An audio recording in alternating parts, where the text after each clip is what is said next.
Hello, everybody. This is Danny Crawford, and I'm going to try to uh, re give a speech or what have you that was given to the local Kiwanis Club here in town. And uh, I don't have the exact notes that I had before, but I think that I can get through this. So I'm going to try to give this speech. So we'll start from here, just like what I done when we gave the speech at the local Kiwanis Club of America, which is here in the branch is here in Crawford, Virginia, where I live at. And the subject is, and I get asked this a lot, and this is what they wanted us to speak on at this meeting was uh, how long will a casket last?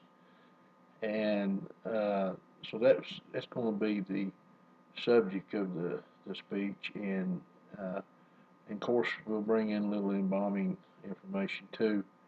And I've done a little research through the casket companies, and of course, Batesville Casket Company. We don't use Batesville no more, but Batesville is a pretty good known brand of caskets that is out on the market today and have been for many years. And I have a couple of pictures, just like I did there. I didn't have access to a overhead projector or done a PowerPoint or anything like it, but I did have a couple of pictures that I passed around and tried to explain the difference in gasketed and non-gasketed and the different gauges uh, of the caskets, and tried to get it all uh, lined out for me. And I hope that you will enjoy it. The folks, when I done this before, they did, and we'll see what happens here uh, on this side of the fence. So we'll start now.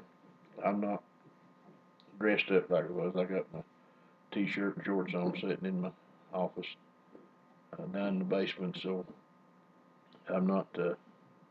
Miss Turner said we didn't have to be standing up or nothing. We could sit in front of the laptop. So I'm going to do this, and hopefully that you'll be able to get a general idea yourself. Those of you that I know, some of you's not in the funeral business yet. Some of you are. Some of you probably more experienced than I have, and but maybe this will help and give you a little general idea of what's uh, going on. All right, we'll start the speech now. Now, uh, I guess sort of go through the motions like I did before, and when we were there at their luncheon, and I had they gave the speech on caskets and how they last. Good afternoon, ladies and gentlemen. My name's Daniel Crawford. I work at Estes Funeral Home here in Colburn. The Estes brothers have been in the funeral business since in the 20s, when their father had the hardware and livery stable, and he sold caskets, and then he sold hardware for caskets for people that made their own caskets. He had the handles for them that he would sell to them.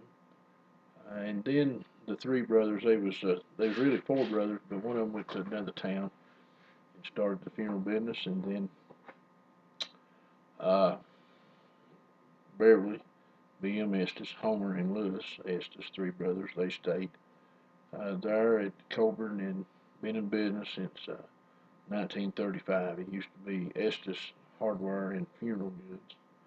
And then when Beverly went to school in 1936, embalming school in Nashville, Tennessee at Gupton Jones, and came back and got his license in 37, I think it was, in June of 37 for his embalming, and then in January of 38 he got his funeral director's license. Then they went full blown funeral home. Homer had passed away, and they'd shut the hardware down, and they just done the funeral business. A lot of you here today remember, know them. Of course, there's no Estes around no more. Even in the town of Colburn, they've all died and passed away. And the gentleman that owns the funeral home now, Mr. Bob Addington, he worked for the Estes family, and he just kept the name. and he bought them out in 1981. Bought Beverly and Thumb out in 1981, and he's been there ever since, 30 some odd years.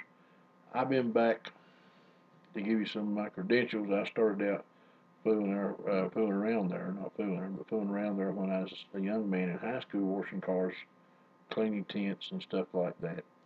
And it blowed up into I just got my driver's license, and I mean I hadn't been driving a week, and Beverly got a death call, and he asked me if I'd go to the hospital and pick up the body, and I thought I was walking in tall grass.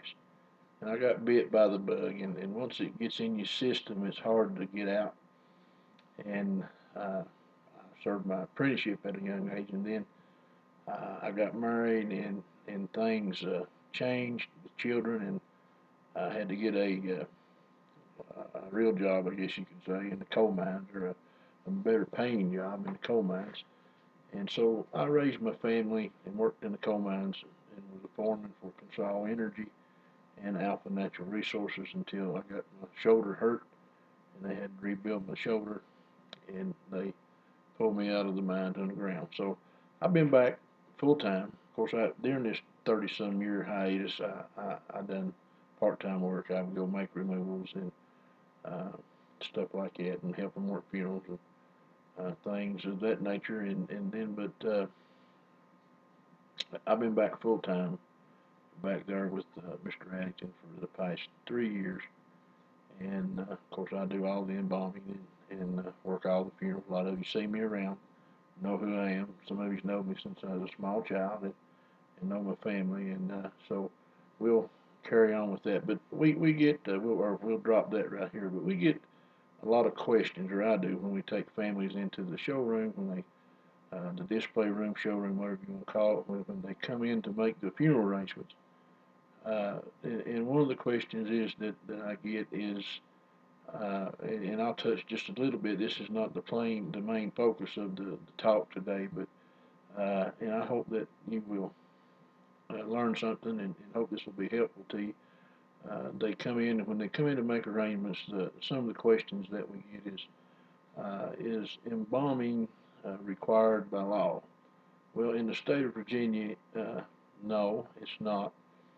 But our policy at the funeral home is that we cannot put on display or put out for viewing a unembalmed body because of insurance purposes. Our insurance company frowns upon that in case, let's just say, for instance, that so the body maybe had hepatitis, or maybe had staph infection or something like that, and somebody would touch the body, then and they was to maybe, I hope it never happens, and I hope that this don't ever come into play, but maybe they caught some kind of disease off of the body, then that would make the funeral home liable, because we are considered health professionals. We are governed by the Virginia Funeral Directors, the Board of Health, the Virginia State Board of Health, and we're part of that organization. And also we have the Virginia Board of Funeral Directors and Embalmers that govern us, and so we are considered health professionals in Virginia. So we have to be mindful of that when we put the bodies out for public viewing. Now, we do have some that we don't embalm. They don't want to embalm, and we will let the family just for a few minutes view the body, and then we close the casket, and then the public can come in for the viewing. But that's one of the questions we get asked. And then another question is, how long will embalming last? I have seen, and I'm going to go from a personal side. In 1983, my mother, and this is going to tie in with the casket side too, my mother passed away. She was 38 years old. We embalmed her and took her to a family cemetery. And back then we used, in this area, we used a lot of wooden boxes with metal boards. This is basically half of a drain pipe that you put over top. There's cutting sections over top of the casket. And unfortunately, 11 years after she had passed, the state highway came through up at Banner, where I was raised at, and we had to exhume the bodies, my grandparents and my grandmother, and there were a couple other folks in there, and move them to a perpetual care cemetery over in Castlewood. And we dug the caskets up and moved my grandparents and different ones.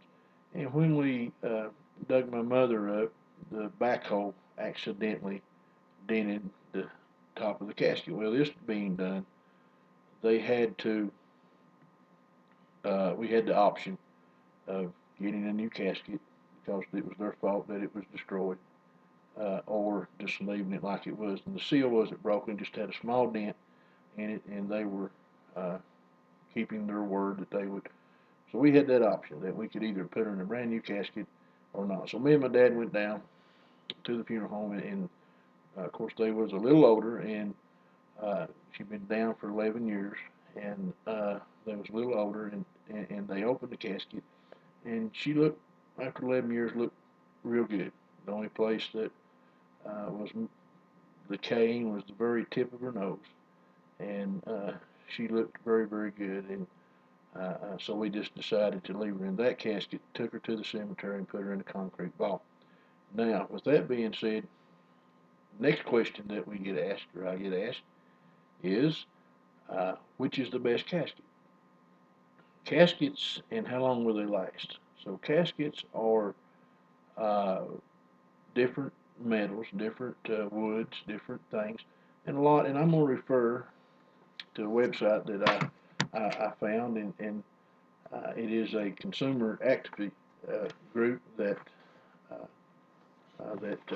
has got a website. Let me see if I can find the page, give you the proper name of it. I wrote it down, and then had these folks sort of a watchdog type type situation, and which I think is good. I agree with some of their things that they talk about, and then of course I don't. And as I fumble through my pages here, and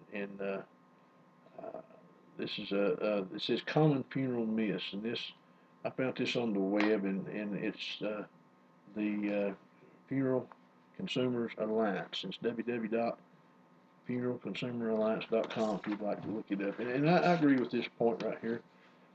And they have a question and answer session, and as I'm getting older and my eyes are not what they used to be, and as I pull my glasses down to focus, you just bear with me. It says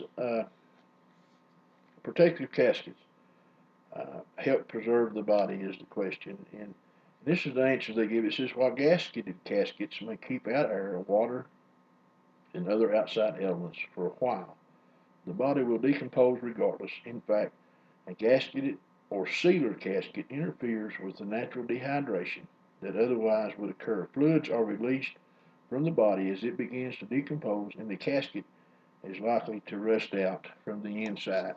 And to a certain extent, I will agree with that, and very, very informative. In another place that I found on the web, this is on the Yahoo website, and it was talking about, just go to Yahoo, and it's www.howlongdoescasketslast, and they have a question here. It says, how long do caskets, parentheses, coffins last? And it's got the best answer, and I'm going to have to really focus on this because it's small print.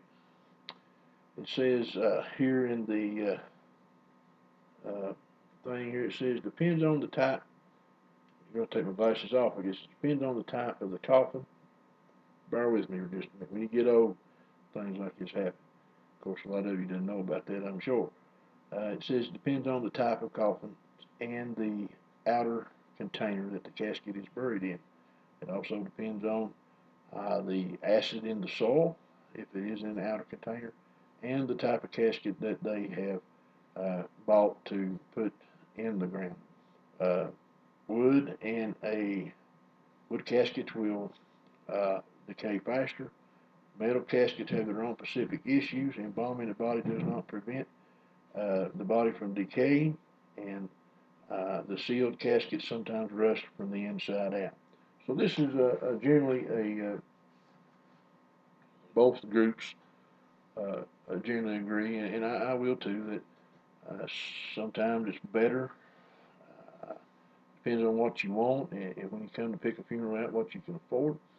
And some manufacturers do have guarantees. I know Batesville used to had a lifetime guarantee of the casket. If they dug it up and it was rusted or whatever, they would replace it. And some manufacturers do have different guarantees on their product. Now, our funeral home, we just have the manufacturer's guarantee. We do not put a guarantee on top of their guarantee. So you would have to, if something was to happen, if you bought a casket off of us and say that we would give you the material and the warranty, and say it's 10 years or 15-year warranty, if they guarantee for that, and you dug it up before that, well, then the caskets that we do buy, which is Astral and Aurora Casket Company now, and we do have some of the company called Matthews, very few, but if you did, they are very reputable companies, and they would honor their warranty as long as it was done within the time frame of the warranty. Now, going back to the different types of caskets, first of all, I want you to understand that there are sealers and non-sealers. They are metal, they are hardwoods, and they are softwoods. Now, softwoods being pine, hardwoods being oak, cherry, and different ones. And I don't have a PowerPoint presentation, but I do have a couple of pictures that I brought from an old Batesville book that we have, and one in particular that I'm looking at here now. This is a 16 gauge sealer casket. It is sapphire. Hope you can see it there. This casket does seal. It has the velvet interior inside, and you can see the hardware is pretty good looking hardware. When I'm referring to hardware, I'm referring to the handles, and that's what we call the hardware. Now, the next one that I have is a 32-ounce copper monoseal. Now, this is I guess the old timers used to say this is the Cadillac of caskets, the copper, selling coppers. Of course, it has the velvet interior also, and it does seal. And then we have another one here. This is a 20 gauge non-sealer. And you can tell that the handles, in layman's terms, I guess, the hardware is a little more different. They're stationary. They don't have swing bars, and they are stationary. Now, this casket does not seal. It just has a latch in the lid. When you close it, it latches. It does not seal. Of course, here's another one just like it. Of course, we do have some 20 gauges that do seal, and in our showroom, display room, this one here, I'm going to tell a little story, a little joke. We used to, when I was a young man, we sat around and we bragged on how many coppers that we sold that year. And then as time changes, we started bragging on how many stainless caskets we sold. And then time changed some more, and we bragged on how many 18 gauges that we sold were stainless. And now we're bragging on how many 20 caskets we sell, and we're lucky to sell one with the popularity of cremation that's coming along. And I tell this to the office when some of my friends that work in the funeral home come up, to visit or something. We sit around and I'll ask them, I say, well, how many 20 gauges did you sell this month? And they look at me and some of them say, what do you mean 20 gauges? We're cremating everybody. So, times are changing and the price of caskets is going up. The prices of material, prices of shipment. So that makes the prices of the product go up. And it's getting, in our area, cremation used to be, when somebody didn't have nothing at all, they would come and be cremated, and the county would pay for it. Now it's getting to be, folks, we're seeing people come in that have plenty of insurance money that they want to be cremated, or they have plenty of cash or what have you, and they want to be cremated. And so we're seeing a trend. The sale of caskets is deteriorating. And people ask me, which one's the best, and I tell them, I say, well, it's just whatever your preference is. My preference is I don't want to be cremated. Some folks say, what do you think about embalming? And I don't know what my family will do when I pass away. I don't know what the cost will be, but of course I do have plenty of insurance to pay for it, but I don't know if my children or my wife will have it done or not. My wife says she don't want to be embalmed. She goes with me sometimes and helps me, and she says that she don't want to be embalmed, and I look at her and tell her, I said, well, you're trying to put me out of work. And she, if you put me out of work, who's going to pay the bills? But she says she don't want to be embalmed, and I really don't have a preference. You know, if I really hadn't thought that far in ahead. The only thing I've thought about is she says she wants to be buried in a mausoleum at one of the perpetual care cemeteries, and I say no, I don't.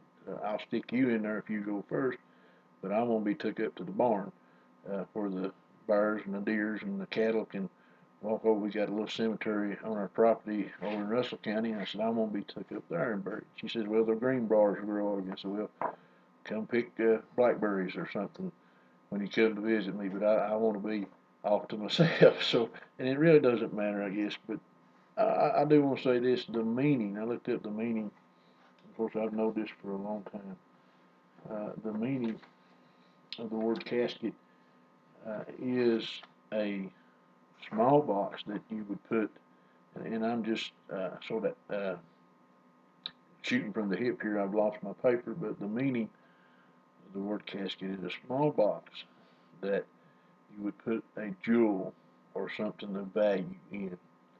And I guess that what I'm saying is that it depends on what you can afford and how much that your family member means to you at the time of their death.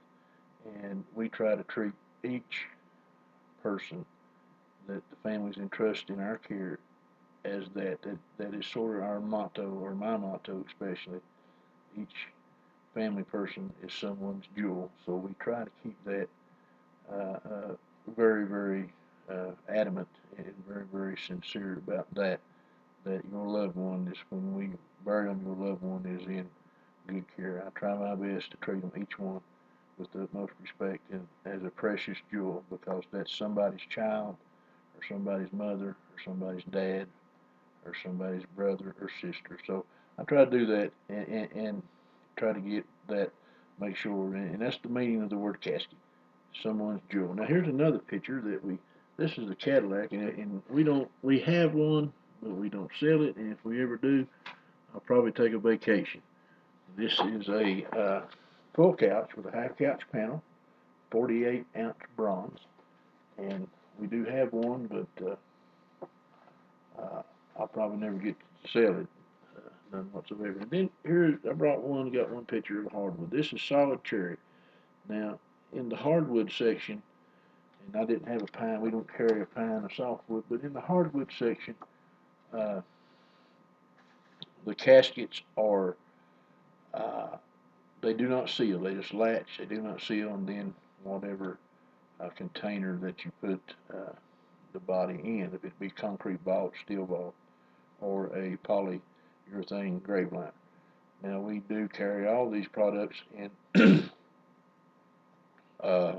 I would say, from my experiences, now I've not dug a whole lot of folks that I've buried up. I have dug some up, exhumed them from the grave, and opened the caskets, and particularly the ones that I embalmed, I always look and see, and the fluid had done a good job, and it had preserved the bodies. Kept one guy for 3 weeks before we buried him, and he looked just as good the day we buried him as the day that I got done embalming him. And I'm not tooting my horn. Of course, I do use, in my opinion, the best fluid on the market, and that is Dodge embalming fluid, and I do have a Dodge embalming machine, and with those factors in mind, I do think that it does make out to be a good embalming job. And so to really say how long am I going to last, or which one is the best way to go, I can't do that. I can't tell you that, because I don't know. I really honestly don't know, and I can just tell you that we do carry superior products, and we do have superior things to choose from. Dodge Chemical Company has got scientists, excuse me, on staff that have studied this and worked this out, and they have done the different kind of fluids and different kind of things, and they really have their act together, in my opinion. And of course, there's other good fluids on the market. My preference is the Dodge company. But I hope that you've got something out of this today that you can use, maybe take and learn. And basically, what it boils down to, I guess I would say, is that what you can afford. If you can afford a nice casket, by all means, wherever you're at, if you can afford it and that's what you want, by all means, uh, purchase one. But if you can't afford the top of the line, I feel sure and confident that any funeral home around has a product that will suffice for your needs, and you will be able to use this product and feel that you have done your best for the loved one that you have entrusted into their care. And going back to the meaning of the word casket, and like I said, I'm shooting from the hip. I had a paper on my desk. It's sort of a mess right here right now, but shooting from the hip, the definition of the word casket is a small box that you would put a jewel or something of value in. And we all know that our loved ones are very, very valuable to us. So I hope you've learned something today. I hope you've got something out of this, and I hope that that if you have any questions, you can come up and ask later on. I think they have another speaker here, maybe, and enjoy your lunch. And I'm going to enjoy mine. And I hope that it's been helpful to you, and that you have seen, maybe shed a little light, and you have seen maybe a different side of the funeral business, and seen something that could help you, and you could take when it comes your time or what have you to come into the funeral home and make arrangements. Maybe you'll be a little more knowledgeable about what you're fixing to do. And if you come with somebody, by all means, if one of your friends asks for your advice or help, by all means, come with them and put your input in, and that way they'll be able to make the right decision that they're comfortable with. Thank you for asking me to be here. Have a great day and enjoy your lunch.